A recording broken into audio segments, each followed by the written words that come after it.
시청자 여러분 안녕하십니까? 뉴스제이 시작하겠습니다. JJC 지방자치TV가 제1기 청소년 기자단 출범식을 개최했습니다. 강북군의 거리 가게들의 새로운 도로명 주소가 부여됩니다. 횡성군이 제8회 둔내 고랭지 토마토 축제를 열었습니다. 대전시가 대전 강제징용 노동자상 건립 개막식을 개최했습니다. 황산공원의 일부가 경남지방정원으로 지정되면서 다양한 테마정원으로 단장됩니다. 한 주간의 국회 소식입니다. JJC 지방자치TV가 제1기 청소년 기자단 출범식을 개최했습니다.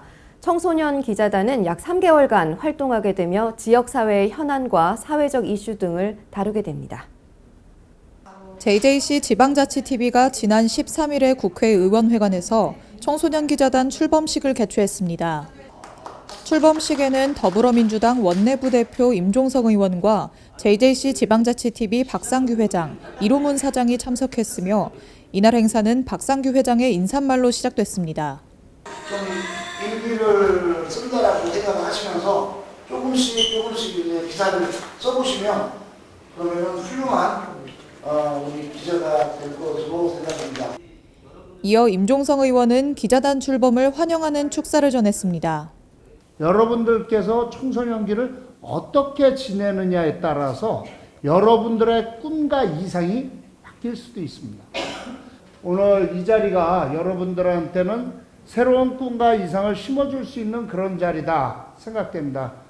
이로문 사장은 향후 기자단 활동 내용과 기자의 역할을 설명하면서 학생들과 격의 없이 대화하는 시간을 가졌습니다. 앞으로의 기자단 활동에 대해서는 기자에 대한 기본 이론 교육과 실습이 병행될 예정이라며 지방자치TV 사내 스튜디오를 통해 체험하는 등 실제 기자와 앵커의 역할을 체험할 수 있도록 할 것이라고 말했습니다.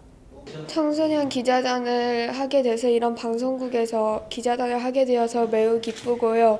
앞으로 열심히 해서 기자처럼 글도 잘 쓰고 여기서도 활동 열심히 하도록 하겠습니다. 감사합니다. 청소년 기자단에 참석하게 되어서 너무 기쁘고 앞으로도 청소년 기자단에 잘 안 빠지고 노력하면서 더욱더 꿈을 위해 달려나가겠습니다. JJC 지방자치TV 청소년 기자단은 출범식 이후 약 3개월간 청소년 기자단으로서 지역사회의 현안과 사회적 이슈 등을 다루며 시민기자로 활동하게 될 예정입니다. 네, 수도권 소식입니다. 지난주 성동구에서 주민이 만들어가는 스마트시티 조성을 위해 왕십리 스마트 트랜스시티 추진을 위한 주민참여단 발대식이 개최됐습니다. 지난 7일 성동구에서 왕십리 스마트 트랜스시티 주민참여단 발대식이 열렸습니다. 이는 왕십리 스마트시티 사업계획이 국토교통부의 스마트시티 테마형 특화단지 공모에 선정되면서 추진됐는데요. 앞으로의 사업 추진을 위한 마스터플랜 수립 과정에 리빙랩 방식을 도입할 예정입니다. 주민참여단은 앞으로 4개월간 스마트 기술을 통해 교통 문제를 해결하는 리빙랩 활동에 참여하게 됩니다. 다양한 분야의 민간 전문가로 구성된 스마트 포용도시위원회와 리빙랩을 통한 구민의 의견 및 수요를 반영해 사업을 추진한다는 계획입니다.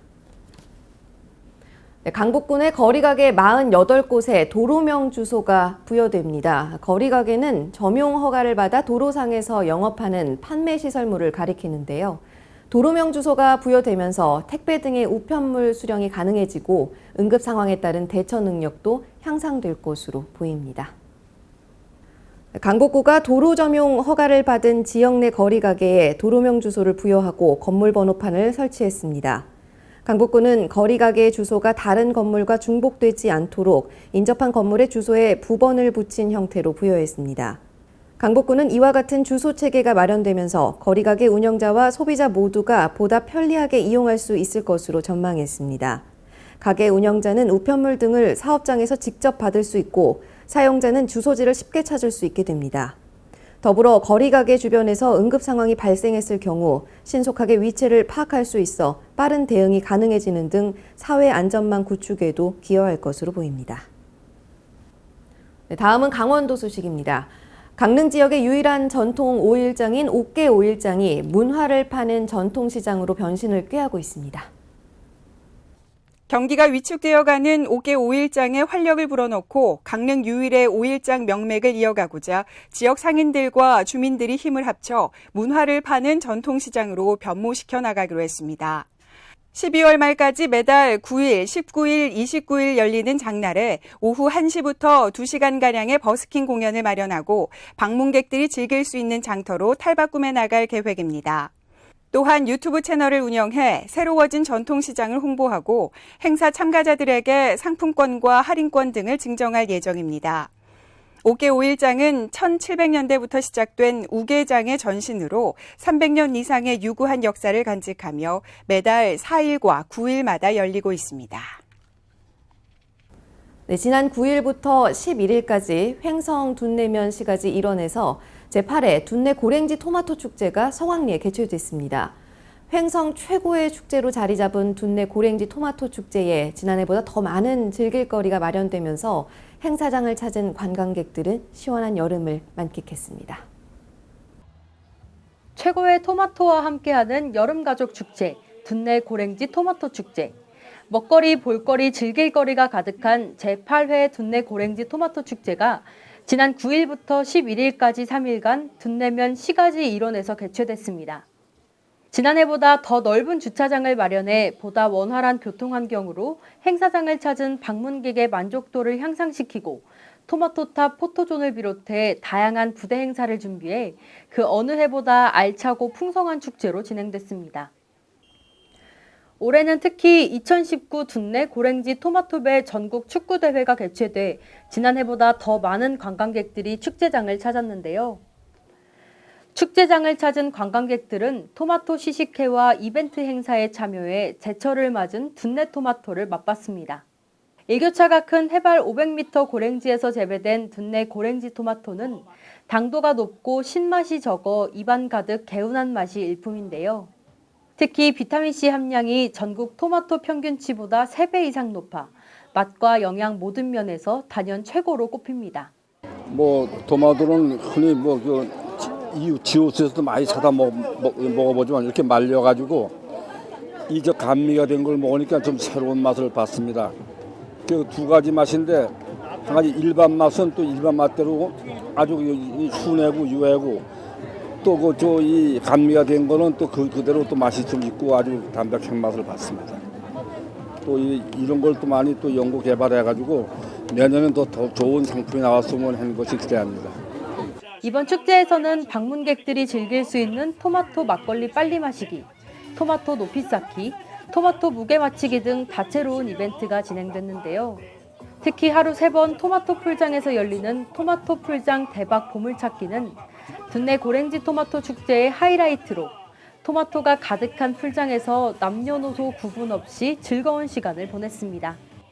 국내에서 이렇게 토마토를 가지고 재미있게 아이들과 놀 수 있는 가장 좋은 장소인 것 같고요. 풀장에서 노는 게 가장 즐거웠던 것 같아요. 축제의 열기를 한껏 돋우기 위한 개폐회식 특별 공연과 태기산 K-팝 풀 페스티벌, 둔내면 주민자치센터 동아리 공연 등이 축제 기간 내내 이어져 관광객들의 눈과 귀를 즐겁게 했는데요.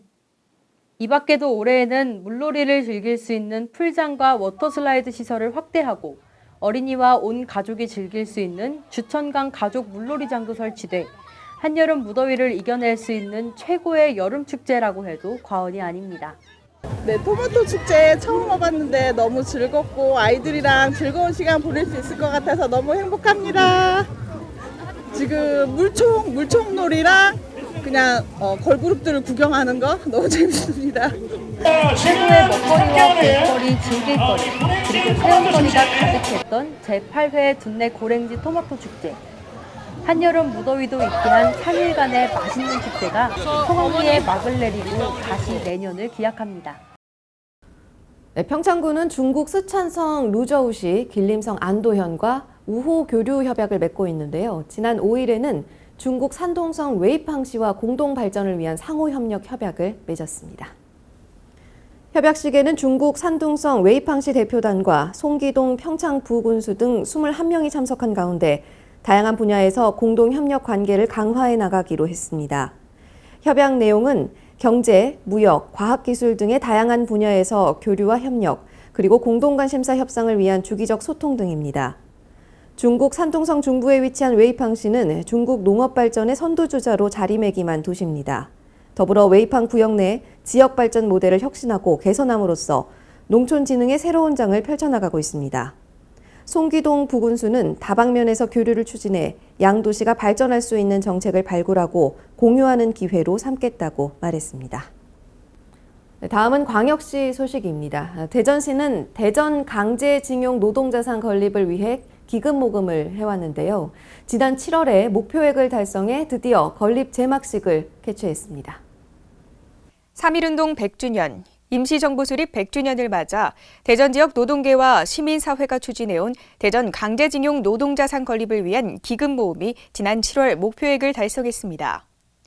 이에 8월 13일 대전시청 북문 앞 보라매 공원에서 대전 강제징용 노동자산 건립 제막식이 개최됐습니다. 이번에 건립된 대전 강제징용 노동자상은 대전 평화의 소녀상과 서로 마주보고 있으며 시민단체들은 강제징용 노동자상 건립을 계기로 이곳을 대전 평화의 공원으로 조성해 나간다는 계획입니다. 또한 이날 제막식에서는 강제징용에 대한 일본의 사과와 배상을 촉구하는 특별 결의문도 채택했습니다. 네, 울산시가 수소 전기차 시대에 대비해 수소 배관망과 충전 인프라를 확충합니다. 울산시는 지난 13일 울산시의 기관, 기업체들과 수소 충전소, 수소 공급 사업 업무 협약을 체결했습니다. 지난 13일 송철호 시장과 7개 기관, 기업체 관계자가 참석한 가운데 배관에 의한 수소 충전소 수소 공급 및 안전관리 강화 사업 업무 협약이 체결됐습니다.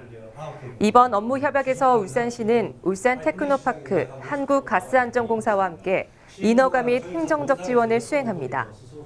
한편 수소 공급 배관을 통해 충전소에 수소를 직접 공급하는 방식은 국내에서 최초 사례로 이번 업무 협약을 통해 수소 공급 배관이 연결되면 1일 50대 정도의 충전이 가능했던 기존 수소 충전소에 비해 2배 이상의 시설 능력을 갖추게 됩니다. 네, 지난 15일 광복절은 제74주년 광복절이었는데요. 이번 광복절을 맞아 대구 문화예술회관에서는 경축식이 열렸습니다. 행사에는 애국지사와 광복회원, 보훈단체장, 군인과 학생 등 1000여 명이 참석한 가운데 노수문 광복회 대구시 지부장의 기념사와 권영진 시장의 독립유공자 포상, 경축사가 진행됐습니다. 또 축하 공연과 광복절 노래 제창, 배지숙 시의회 의장의 만세 삼창 등으로 이어졌습니다. 축하 공연은 대구를 대표하는 항일 민족 시인 이상화와 그의 형수인 우리나라 최초의 여성 비행사 권기옥의 이야기를 담은 뮤지컬 비겐 하늘의 주요 장면을 엮어보였습니다.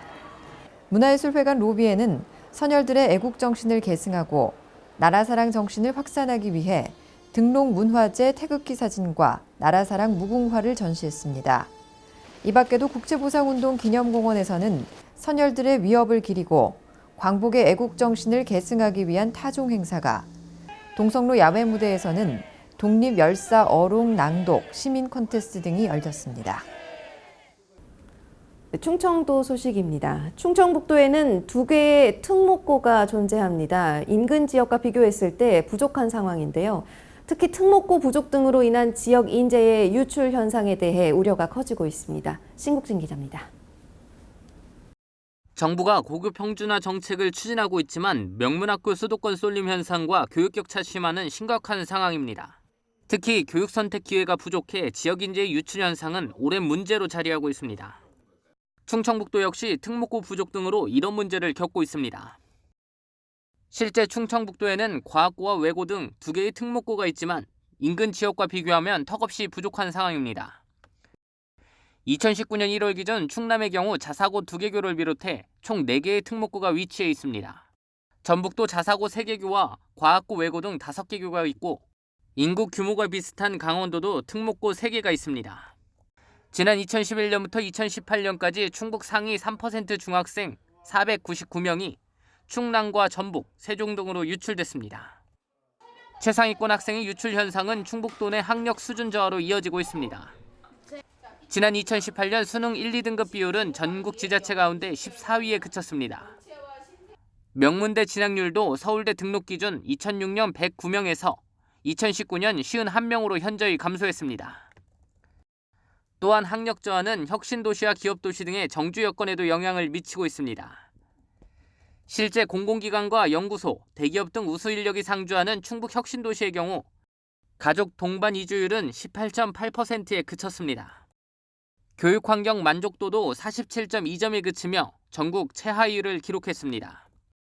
대다수 인원들은 지역 간 교육 수준과 학력 격차가 커 자녀 동반 이주를 기피했다고 응답했으며 좋은 교육환경 요소로는 명문학교를 꼽았습니다.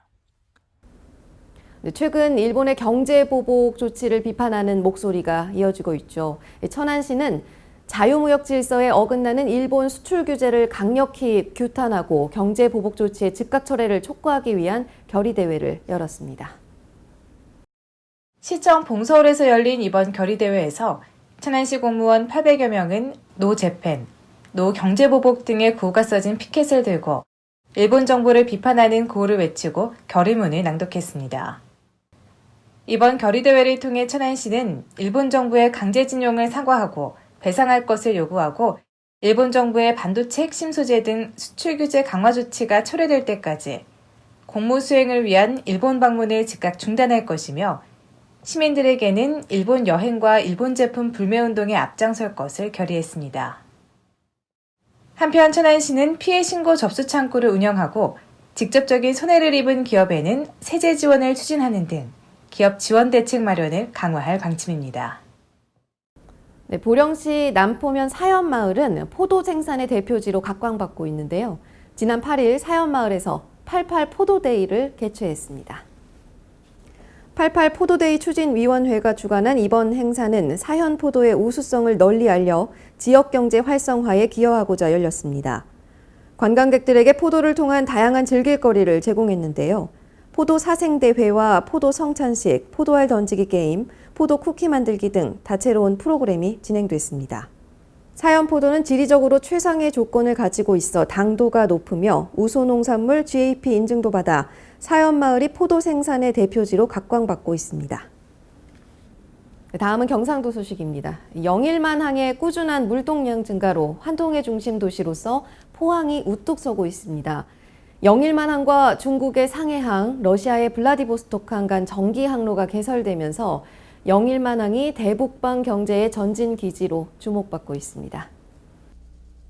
포항시는 31일 항로 다변화를 통한 영일만항 물동량 증대를 위해 포항의 영일만항, 중국의 상해항, 러시아의 블라디보스토크항 간 컨테이너선 정기 항로 개설 협약을 체결했습니다.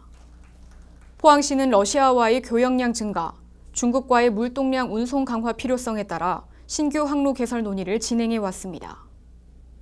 개설되는 정기 항로는 장금 상선에서 1만 톤급 컨테이너선 2척을 투입해 8월 2일부터 포항 영일만항, 중국 상해항, 러시아 블라디보스토크항을 왕복하는 주 1항차 직항으로 매주 금요일에 입출항하게 됩니다. 또 신규 항로 개설을 통해 중국, 러시아, 일본, 동남아 등 7개국 25개 포트에 주 7항차로 직항 노선이 연결됩니다. 아울러 이번 중국 러시아 항로 개설로 자동차, 철강, 우드 펠릿 등 연간 약 1만 2천 TEU 정도의 화물이 수출입돼 영일만항의 물동량이 크게 증가할 것으로 기대하고 있습니다. 이와 함께 포항시는 항만 인입철도, 여객선 부두 등 대형 항만 인프라 사업을 진행해 포항시의 해양 항만 산업 발전에 총력을 기울일 계획입니다. 네, 물금읍 낙동강변에 조성된 황산공원은 양산의 대표적 수변공원인데요. 이곳 황산공원 일부가 경남지방정원으로 지정돼 다양한 테마정원으로 단장될 예정입니다. 양산시가 제출한 황산지방정원 조성 사업이 최근 개최된 제2차 경남도 지방재정 투자심사에서 조건부로 통과됐습니다. 지정 조건은 사업부지 활용을 위한 사전 하천부지 점용 허가 이행과 하천 특성을 고려한 수종식재 등 특색 있는 정원계획 수립입니다. 이에 따라 양산시는 조건부 이행과 함께 사업 추진에 만전을 기하기로 했습니다. 황산지방정원 조성 사업은 오는 2023년까지 황산공원 내 마음정원 일원 18만 제곱미터에 한국전통다리 등을 재현한 금모래 정원과 강바람 정원, 창포원 등 다양한 주제의 정원을 조성하는 것으로 국비 30억 원을 포함한 총 60억 원의 사업비가 투입됩니다. 특히 흰색 꽃을 테마로 젊은 도시 양산을 이미지화하고 야외 결혼식 등 다양한 이벤트가 가능한 양산 테마원과 낙동강 경관자원을 표현한 낙동강 12경 정원 등도 조성될 예정이어서 기대를 모으고 있습니다. 양산시는 연말까지 내년도 당초 예산 확보와 관계기관 협의를 마치고 실시 설계 및 인허가를 거쳐 2021년에는 사업 시행에 들어갈 계획입니다. 황산 지방정원이 조성되면 자연과 문화가 어우러진 오감만족 생태공원으로 황산공원이 더욱 각광받을 것으로 전망됩니다. 네, 다음은 전라도 소식입니다. 전북 전주시가 동산동이라는 명칭을 여의동으로 변경했습니다. 동산동이라는 명칭은 일제의 잔재로 알려져 있었는데요. 새로운 명칭을 통해 일제 잔재 청산의 첫걸음을 내딛었습니다. 전주시가 3.1운동 및 임시정부 수립 100주년이자 광복 74주년을 맞아 일제잔재로 알려진 동산동의 명칭을 여의동으로 바꾸고 새로운 역사의 출발을 알렸습니다. 시는 14일 여의동 주민센터에서 김승수 전주시장과 박병술 전주시의회 의장, 도시의원, 동산동 명칭 변경위원, 기관단체 및 자생단체장, 주민 등 200여 명이 참석한 가운데 여의동 선포식 및 현판 제막식을 가졌습니다. 이날 김 시장은 여의동 명칭 변경 선포를 통해 지난 1914년 행정구역 개편부터 사용되던 동산이라는 명칭이 역사 속으로 사라지고 이 지역이 주민 정서와 특성을 반영한 여의동의 이름으로 새로운 역사가 시작됐음을 알렸습니다. 전범기업인 미쓰비시의 창업자 호에섰단 동산 농사주식회사에서 유래된 동산동의 명칭은 그간 주민 찬반 설문조사와 시민공모, 주민투표, 명칭제정위원회 심의 등을 거쳐 여의동으로 최종 결정됐습니다. 김승수 전주시장은 3.1운동 100주년인 올해 명칭을 변경을 이루어낸 우리의 의지는 아픈 역사의 현장을 바꾸고 역사를 올바르게 세우는 계기가 될 것이며 우리에게 진정한 광복의 의미로 다가올 것이라고 강조했습니다. 지금까지 전북에서 이채연이었습니다. 여수시 시전동에 조성되는 동화의 거리 준공식이 열렸습니다. 주택가 골목길의 주거 문화를 개선하기 위해 2021년까지 사업이 추진됩니다. 시전동 주민자치위원회에서 지난해부터 피노키오를 주제로 주민 특화 사업을 추진했으며 주민들로부터 높은 호응을 받아 동화의 거리가 탄생했습니다. 시전동 주민자치위원회는 주택가 골목길의 주거 문화를 개선하기 위해 도비 3천만 원을 지원받아 담장벽화 14개소, 가로화단과 창문 화분 15개소의 동화거리를 조성했습니다. 한편 시전동 동화의 거리 사업은 2021년까지 3개년 계획으로 추진키로 하고 내년에는 전래동화 등 특색 있는 주제로 골목을 개선해 나갈 계획입니다. 전북 김제시가 인근 양돈사에서 퍼져나오는 악취로 주민들의 원성을 듣고 있다고 하는데요. 자세한 소식 전해드립니다. 전북 김제시의 한 마을 주민들이 인근 양돈사에서 퍼지는 악취로 고통을 호소하고 있습니다. 김제시 공덕면 종걸마을, 불과 100여 미터 떨어진 곳에 양돈사가 보입니다. 가까이 다가가자 숨쉬기가 힘들 정도로 심한 악취가 진동합니다. 기존의 돈사가 양성화되면서 주민들하고 시청 환경과에서는 서로 간에 협의를 한 다음에 추진을 하기로 공문상에서 약속을 했었는데 그 약속을 이행하지 않고 주민들 모르게 그냥 바로 돈사 측에 허가를 하는 바람에 주민들은 오히려 뒤통수를 맞은 격입니다. 마을 주민들은 제대로 된 협의도 없이 공사가 진행되고 있다며 답답함을 토로했습니다. 하지만 김제시청은 해당 양돈사와 관련 신축 및 개축, 인허가 문제는 법적 문제가 없다는 입장입니다. 적법화는 원칙적으로 구비된 절차에 따라서 증명화된 그런 서류들만 제출하게 되면 타법들의 저촉이 없으면 인허가가 되는 상황이고, 지금 신중축하는 사항에 대해서는 거리 제한을 저희 조례로서 규제하고 있어요. 근데 적법화에 대한 사항은 예전에 있었던 시설로 해서 그 부분들은 법률에서 제한을 풀어준 상황입니다. 폭염과 악취의 이중고로 고통받는 주민들, 조속한 대처가 필요한 상황입니다. 지금까지 전북에서 강석훈이었습니다. 무주군이 드론을 통해 재난재해 신속 대응에 나섭니다. 실무자들을 대상으로 드론 운용 교육도 실시하고 있습니다. 전북 무주군이 12일 각종 재난재해 신속 대응을 위해 유관기관과 드론 활용 업무 협약을 체결했습니다. 협약식에는 황인홍 군수, 박종산 무주경찰서장 등 관계자 20여 명이 참석했습니다. 현재 무주군은 재난재해 상황에 대비해 열화상 카메라가 장착된 드론 2대를 보유한 상태로 지난 9일부터 군청을 비롯한 실무자들을 대상으로 드론 운용 교육을 실시하고 있습니다. 황인홍 군수는 오늘 협약의 목적은 주민과 지역민의 안전이라며 관련 기술들이 뜻을 모은 만큼 최첨단 기술을 활용한 점검과 대응이 무주군을 위해 유익한 결실을 맺길 바란다라고 말했습니다. 지금까지 전북에서 이채연이었습니다.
네, 유난히 덥고 길었던 여름 잘 마무리하시기 바랍니다. 뉴스데이 마칩니다. 시청해주신 여러분 고맙습니다.